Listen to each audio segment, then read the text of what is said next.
Hey everyone, this is the Heroes podcast. I'm here again with someone from Australia. Andrea, how are you?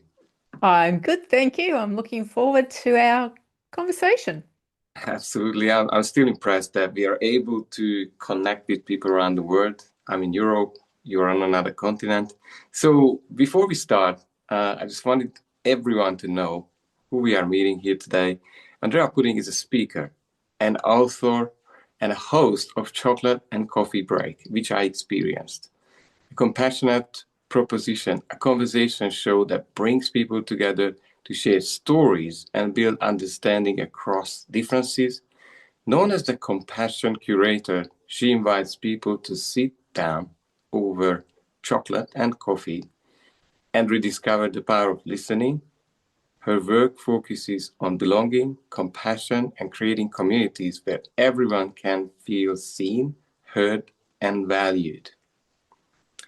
I'm wondering, how did this start for you, Andrea, about your background? Have you ever felt not seen, heard, and valued? Oh, yeah. Yes, and I think this is a common thing for women like me who see, I was an at-home mum, and I know that's becoming more and more rare these days, but life was different when I was having children back in the 80s. Um, so being an at-home mum, you kind of do lose you don't really have a lot of well, I didn't have a lot of confidence in going out into the world because my whole life was talking to a couple of little toddlers and even though when they were growing up they were children.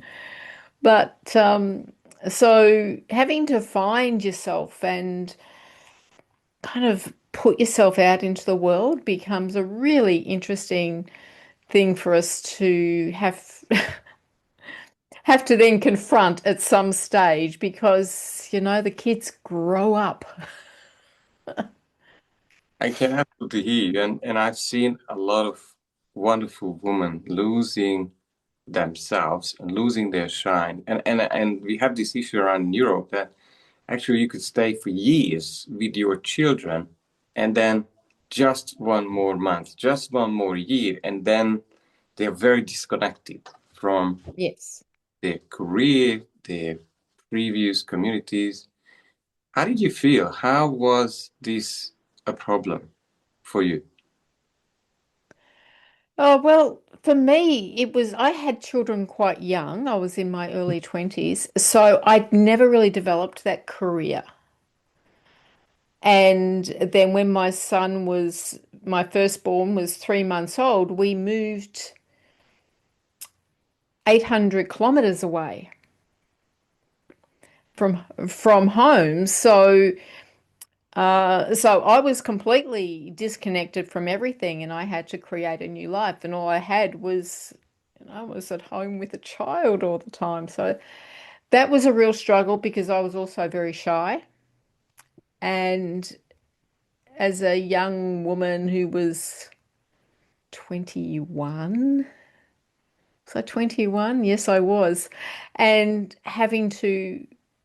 my whole life was this small baby and having to then try to navigate being in a different state, different city. I knew nobody. I knew nobody and I had nothing and I was very, like I said, I was very introverted. So to find my own self didn't happen. I'd never had that space where I could find who I was in that kind of place. So it just took a long time for me to find myself, and it wasn't until we 9 years later we moved back, and then I started to find who I was and create a life for myself. As the children were, obviously at school at that point, and 9 years, um, that's a long time to lose oneself. Um, well, yes, it was, and I, and And even then it was kind of I was here, there, and everywhere with things and not really find and it just wasn't for some years later that I still really discovered who I was, I think. You say it had a lot to do with, you said 80s, 90s. I don't think, and I lived those years myself, the internet was not so widespread. No, People really felt siloed on their own in communities that I could not belong to. that's right. You didn't have that extra, as especially for introverts. I think the internet's kind of for introverts become a very safe space for them to hang out and stay connected with people. But even back then, to make a phone call, a long distance phone call, it was quite expensive. And when you're on a tight budget, that was very limited as well. So yeah, it wasn't it's a different world. It's a different world now that we live in, isn't it? I hear you. I mean, it's unbelievable. There are communities that are running 24-hour meetings. Yeah. And you could And just, here we are. yeah, Eh, and then one in the US time zone, in Europe, or even Australia, New Zealand. It's unbelievable how much there is, mm, and it never stops. What would you no. say, what helped you to find your feet, to somehow get a grip on losing you, uh, being just a mom? And I'm guessing it's a big role. I understand that. Yeah. Yeah. Oh, And being just a mum is kind of like, well, there's no such thing as just a mum because being a mum is the most important job in the world, and I'll stand by that. But yeah, there comes a time you've got to be find yourself as a woman. And yeah, so what happened to do that? Oh, this isn't even where I was going to start. I went back an extra couple of decades to where I was going to start when I was speaking to you. So yeah, I'll do this very quickly. I went off to university after when the kids went to school when I moved back to Melbourne, became a naturopath, and then I did sit behind the computer. It was very early days of internet, started a business on the internet where I could hide out some more, being an introvert. That was wonderful. And but then you get to this point, you go, well, why did I go to study for 4.5 years and then end up behind this computer when I studied to be a naturopath, but then I ended up sitting behind the computer and selling products. And so I got to a point that I sold that and I went and kind of asserted myself into a role into somebody else's business. And I, at that time, I felt like I started to get a lot of confidence because I was then able to use all of my skills. I was able to not just be hiding behind this little screen in this particular room. I was able to then see that what I was doing, what the abilities that I had, all the skills that I had been growing and developing were meaningful outside of my tiny space. They had relevance to the outside world, and I was able to present myself and do the work at a high standard. So that gave me a lot of confidence to start with. My confidence all got shattered a little bit later on, which I'm happy to share. But yeah,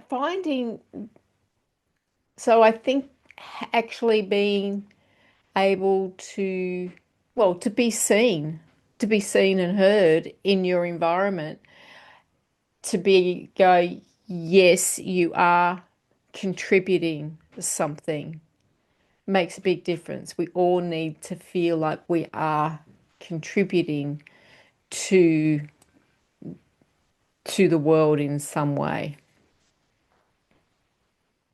Must have been an interesting journey to waking up to finally be seen and heard through employment. And I think that's sometimes the biggest breakthrough for many people. And I certainly was one of those who was hiding in school, and eventually I broke out into a job that was well paid, and I stayed with that for about 5 years. But did that job or career eventually brought a breakdown that you just referred to that? Yes. Yeah, What was yeah, yeah. what was going wrong? Yeah, well, to be honest, the environment was quite toxic after a while, and there was bullying going on, and I could see that people weren't happy in the environment, and it got to this point where this bullying was starting to happen, and then that was challenging everything that I did, everything that I was. So, and I was putting in so much effort, so much of who I was going into this. It was everything. And okay, maybe I'm probably a people pleaser like so many other women. And so I wanted to keep going. And it was just like, I just had to keep giving more and more of myself until I guess I got to the point that there was nothing left To for give. me and there was nothing left to give. And what was toxic? I was thinking mostly it's leadership. It thinks Yes. from the head, as the saying goes. And I think that's a big trap when you're not running your own project. You're not running your own, Yes. and you want to perform and they Yeah. add that Yeah. off and give you more. And They can allocate more and more, and she will still do it. And in a big structure, you become a faceless number. Um, yeah. And that became a challenge because I had gone from having my own business to working in somebody else's business. So I walked into the business and I had all of the visions of where this business could go. I could see it, I could feel it, I could understand it. But the reality was they weren't my dreams to have. They were somebody else's dreams. And they just could not get their head into that for various reasons. And, it's, well, because they could see it the way they could see it. And as much as I would try to kind of sway things and give that new and fresh ideas and images, if the person at the top's fixed on what they see, you can't go past that, unfortunately. so it has ended up in a little burnout, would you say? And then you, Yeah, a little burnout. Yes. how did that happen? Yes. Did you? Yes. Well, like I said, it took a while. It took a while for me to actually go, well, what's going on and realize what was happening. So I got to the point one day when I was leaving work. So, 5 o'clock on a Friday afternoon, I was going across to the train station and I stood at the train station and an express train was coming towards me and while I was standing at the crossing waiting to cross. And at that moment, the thought came into my head, it would be so easy to step in front of that train. This is bad. That was a shock to me that I even thought that because I don't have those kind of tendencies, but that thought came into my mind in that moment. And in that split second, it was like, well, my children have grown up, they don't need me anymore. And it was like, but they will have children, they need me. And there was kind of like that was what pulled me off. And gratefully that did, because I have two beautiful grandchildren and they absolutely adore me and I absolutely adore them, and they need me. So that was good. But it was enough of a shock for me to go, right, I have to get out of here. I have to leave. And fortunately, we're in a position when I came home and spoke to my husband, he said, you don't need to work. While it was really good for us to have this extra income, we could manage. So it was like, right, okay. I left there and I then had to do a whole reset of who I was and what I was about and where I was going in the world. It was This, quite a long journey. yeah, this is really fascinating for me how one could be sucked in. It's one area of life. It's work, making money. There's so many ways to do it.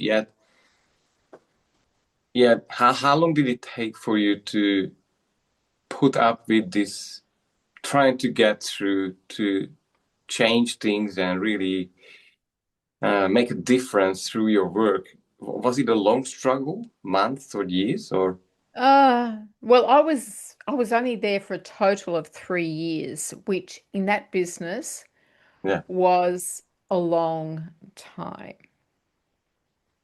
So Mm, that tells you a lot. There are other people who stayed longer, but there's reason they were uh related. It was a family business. I, So yeah, it was I was a long time employee as far as they were concerned. So that kind of speaks volumes, doesn't it? yes. So what happened? Because there came the the truth moment. Hopefully, I'm really excited to hear uh, you're out of that job and Hmm. you were able to reset, you said, and review what you Yeah. wanted. How did that go? Well, it was quite a long journey, but it was a lot of me just kind of going, well, who am I? What am I? And I went through all of those kind of self-development kind of things that people do. What are my values? What are my passions? What are my strengths? What are my skills? All of those kind of things over time. And I just sat and looked at the experience that I had been through. I had been an at-home mum, and having to deal with family and my husband working sometimes 80 hours a week.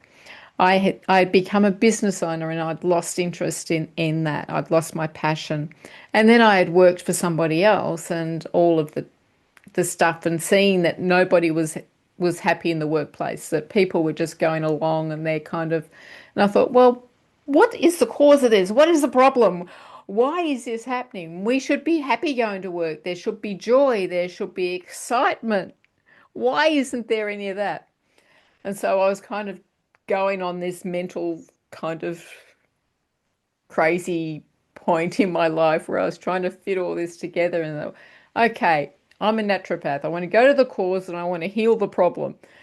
Yeah. It was a grand scheme of it. And I thought, the spirit of this, we go to work and we leave our soul behind, we need to get that soul back into our everyday and try and find who we are and kind of make that workplace a safer place for us to work.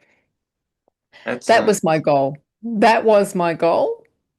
And the journey took me slightly in a different direction because, they say uh, when you make plans, God laughs. I hear you, and really these are, I think, the most fundamental questions that you finally, having enough pain and struggle, ask those questions. And I always say, you're listening to us, and if you want to save a few decades of struggle and Hmm. As you said, I took some notes. Is who am I? What's important for me? What my strengths? What's my passion? What do I love to do? Who I want to work with? And this would just make things so much easier. Uh, and Yeah. these questions would, and there are more, could literally lift you to a different life path, an elevated way to express yourself and earn money. Yes. How did Yes. you go? What? And What? there's another question that I'm sure we'll come to. Please tell me, share it. We're not there yet. Okay. What's next? What was happening after redefining yourself? Yeah. So while I was on the journey, then something distracted me in a big way. Um, so there was an event in Sydney, which is about 1,000 kilometers away from here. And I was sitting here in my office as I do, and I was looking at this window at the elm tree. But I was sitting here working, and something came up on the screen that shocked me, and because these things don't happen in Australia, we thought. So it was December 14th, 2015, when a gunman took a chocolate cafe, went into a chocolate cafe and took the customers and the staff hostage. Now he held them for 17 hours, and so this man was a Muslim and he was claiming to do this in the name of Allah. So what happened, how this ended was that the police rushed in and the gunman was killed, and also at some stage, two innocent victims were killed in this event. Because the man was a Muslim, there was fear there'd be retaliation against the Muslim community. So they were afraid, they didn't want to leave their homes because they thought they were a target. But instead, what happened was 150,000 people took to social media with the hashtag I will ride with you, offering to ride public transport with Muslims to ensure that they arrived at their destination safely. So instead of reaching out in hate and fear, there was this overwhelming feeling of acceptance. It was saying to the Muslim community that we don't blame you for this. It's nothing to do with you. And we want you to be happy and safe in our community. And this was such an overwhelming feeling for me. And even 11 years later, it still sends shivers through my body whenever I talk about it. Because, this is the world I wanted to live in. This is the Australia I wanted to live in. I wanted to be proud and see this. I wanted to see this every day. So I sat with this for quite some time, and I thought, well, this is great. Our world's changing. This is how it's going to be from now on. But it only seems to be when these tragedies happen. So I thought, well, we're going to do something about this, and I started Chocolate and Coffee Day for Religious Harmony, which was held on the anniversary. And I was just encouraging people, just reach out to someone who's different to you and share a chocolate and coffee and listen to each other's stories. Because this is where we break down those barriers. This is where we get to know people and we get to understand that people aren't that different to us. So I started doing that. I did that the first year and, kind of put it aside, didn't think much about it, and then did it a second year, and then I just kept kind of happening. And I started to think, uh, well, I'm sure we'll come back to this, but what was going on in me? It was like this gave me a sense of purpose. This gave me direction. This gave me a reason to get up in the morning. And it was no matter what, I can't not do this. I have to do this. It fills my soul. It gives me joy. I know I'm making a difference in some way. And so that's when I started to go, well, hang on a minute. I wanted to make a difference. I was trying to work fine, still find what it was that was missing in business. What is it? And I was like, well, would this make a difference? Does this make a difference? So then I started to explore that. And that's when I started having a podcast, Social Mission Revolution, and I was investigating what it was about having a social mission in business or in your personal life and how that made a difference to the way people feel about themselves. How does that make a difference to the way that they live their lives? So, and I was finding that in business, it makes an enormous difference. People are happier in the workplace. The employers are more excited about what they do, and the community loves what they do, and so it goes around more productivity, more innovation, more profit. And so here was this little gem of what this was all about. And then I end up writing two books on on the topic, one for individuals and one for business. Very. So this is when I was putting everything together. So we're going to go back to that question now. The other question that I found that was so important is if there was just one thing for you to fight for, what would it be? That's powerful. One Yeah.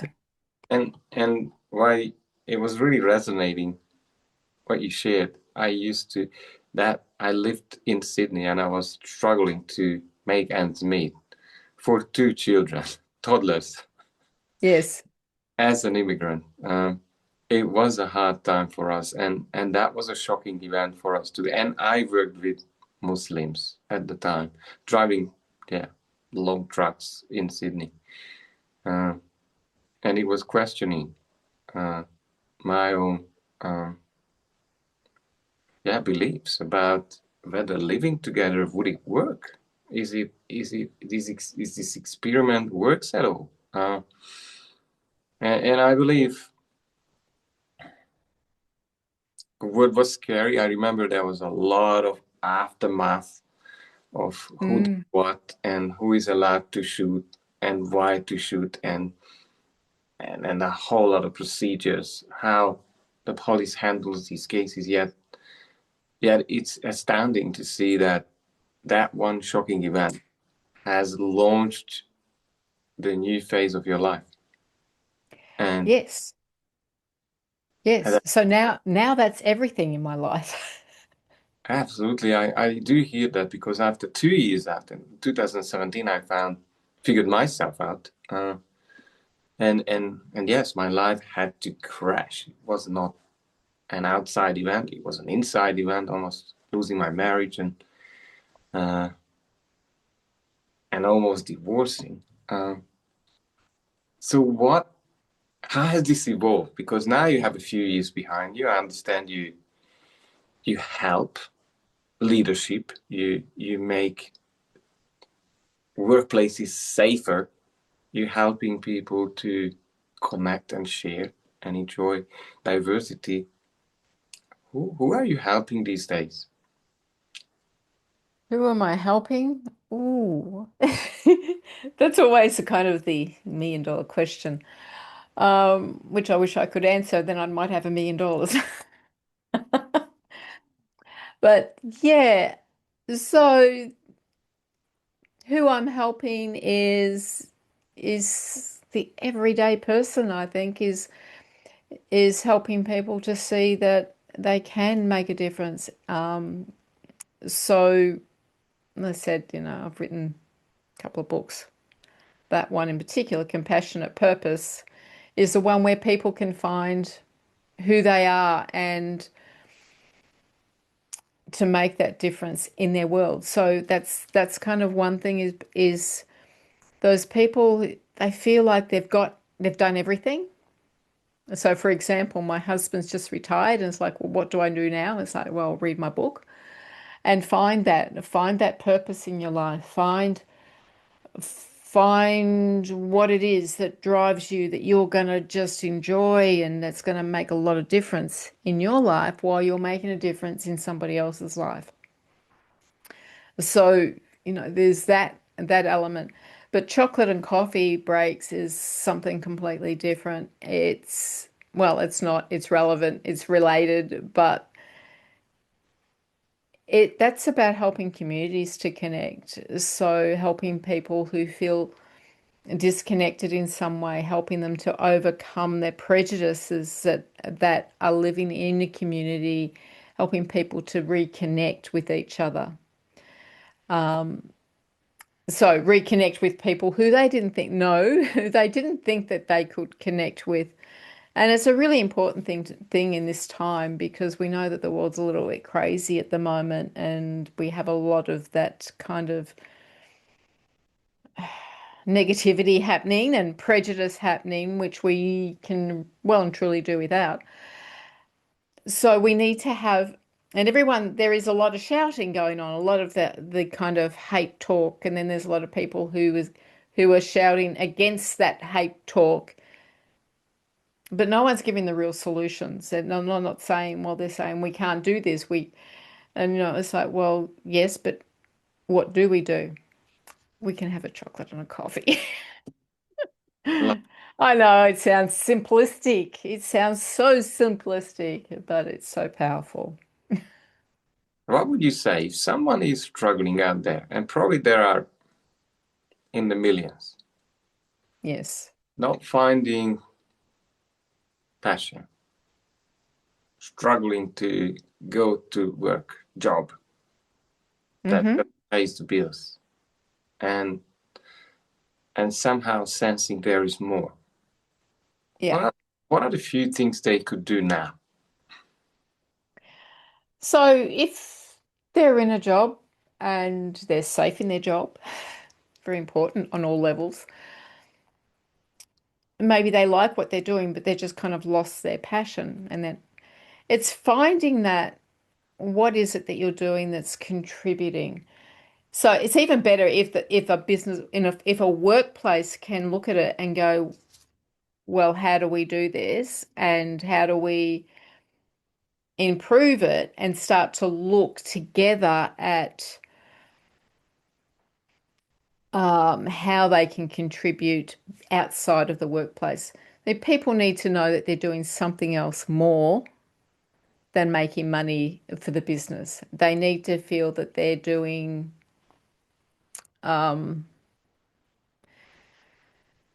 we just all need to feel that we're making a difference, that we have that us being here is worthwhile to somebody to somehow.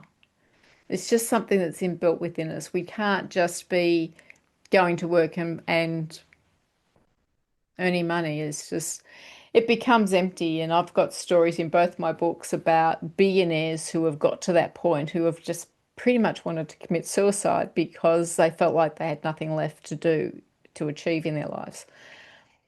So it's something that's really important that we can't go past. So if we can find that within our work, what is it that we can do? What is it that we can give to society within our work?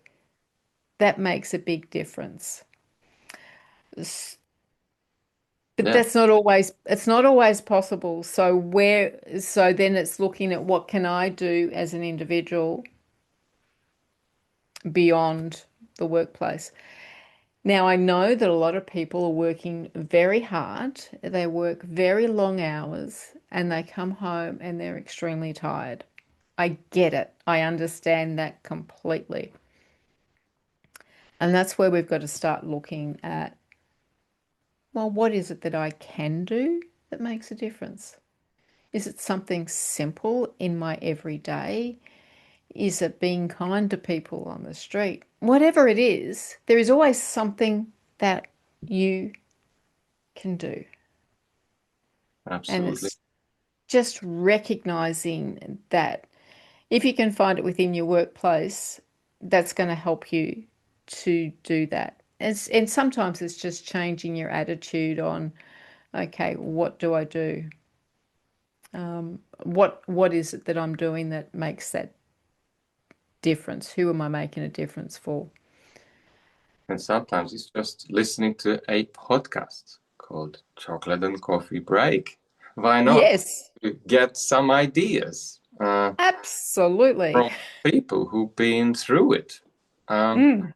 I think if you want a cheat, uh, look for people who have done it, who found their purpose, who are enjoying their life, been able to live life according to their own standards, and figure out how they did it. If you want to go faster, and um, what would you say? What's the best way to engage with you, Andrea? With me, oh, the best way to find me. Well, I have this incredible show, Chocolate and Coffee Break, a compassionate proposition, which they can find on YouTube and Roku and via TV and also on TV, community TV in Texas. So you can watch my show.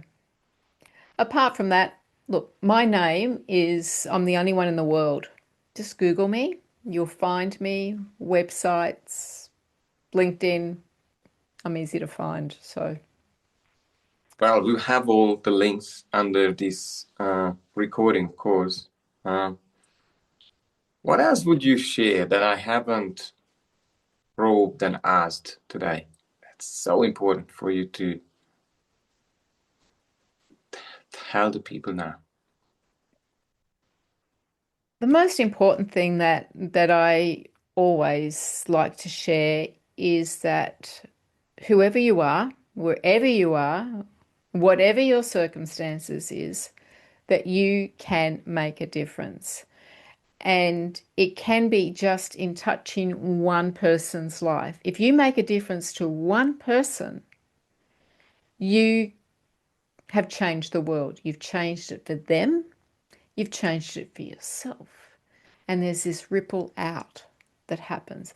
So if you imagine you've changed the world for one person, they've changed somehow their perspective, then that filters through to their family, to their friends, to whoever they communicate with. God, it goes on and on. So we just have to make that one difference. So it's and yeah, it can be as simple as that. So very quickly, I would like to give the example of my mother who actually passed away in 2024. But before that, when I asked her about social mission and had this conversation with her, for her, it was about being kind to people. So when she was 86 years old, with her little walker, she would walk down the street and thought if somebody needed someone to talk to, she would stop and talk to them. When she was in hospital, she would get out of bed, or in the nursing home even, she would get out of bed and she would go and talk to people because they needed someone just to listen to them and talk to them. So she was just being kind. Now, if she can do that at 86, you can do something. Absolutely. You've heard it. Make a difference your way.